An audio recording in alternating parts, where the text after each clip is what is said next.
Hi and welcome. Do you believe in love at first sight? Do you believe in true love story? Let me tell you the story of Bob and Helen Schaub, my in-laws, as we gather today to celebrate their 68th wedding anniversary. And you will be the judge if true love exists. I would like to thank you all together here today. Some of you know Bob and Helen for a long time, and some of you never heard of them. It is so humbling for me to talk about them and to share this story. 68 years of marriage. It is a long time, and I hope I can live that long.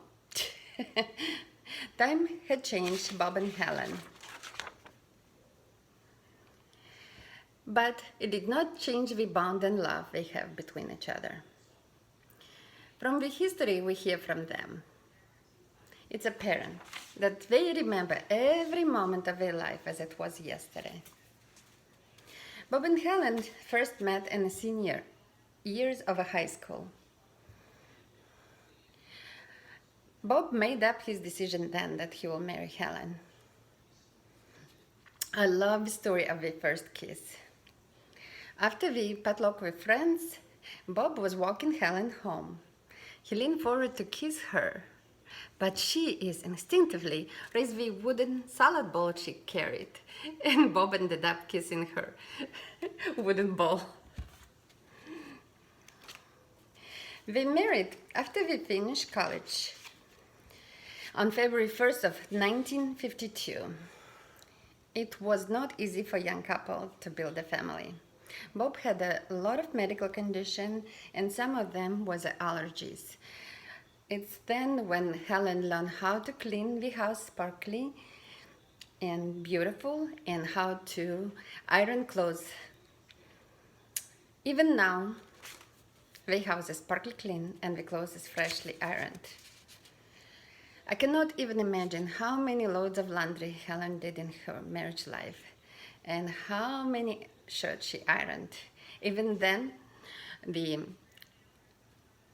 anti-wrinkle fabric was invented. She continued to iron. We're often joking that we bought our last house because there is a built-in iron board in the family room, and she thought it's a great idea.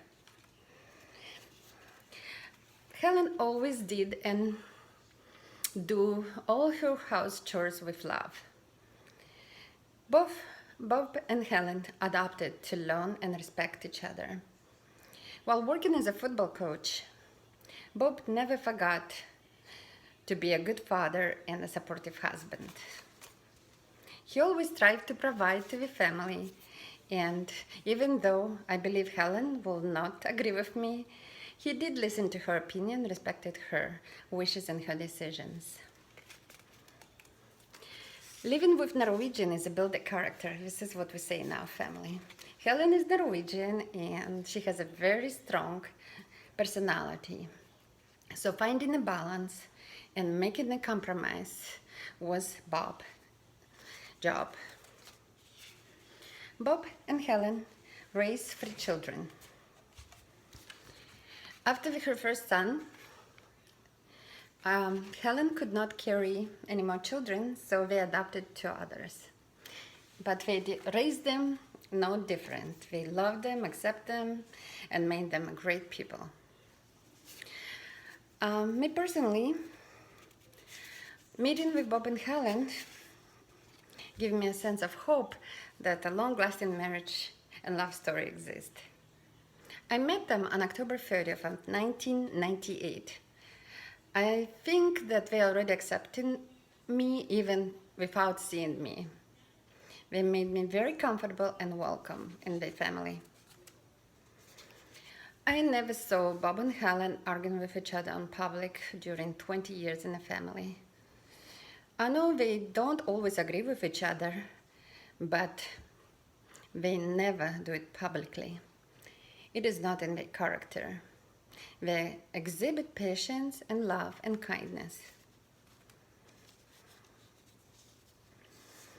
Bob and Helen showed me the love from the moment they met me, and they welcomed me in the family. We spent countless holidays and vacations together. The most memorable one is when we drove to the honeymoon to Niagara Falls in a motorhome together. That was a great experience. I know that I always can pick up the phone and call them for any kind of advice or support. Once again, I'm very humble to share with you the love story of Bob and Helen. They are truly inspirational, and I admire them with all my heart. According to Corinthians, verse 13, 4 through 8, love is patient, love is kind. It does not envy, it does not boast. It is not proud, it doesn't dishonor others. It is not self-seeking, it is not easily angered. It keeps no records of wrongs. Love doesn't delight in evil, but rejoices with truth. It is always protect, always trust, always hopes, always perseveres. Love never fails. Let us praise the everlasting love of Bob and Helen. Thank you.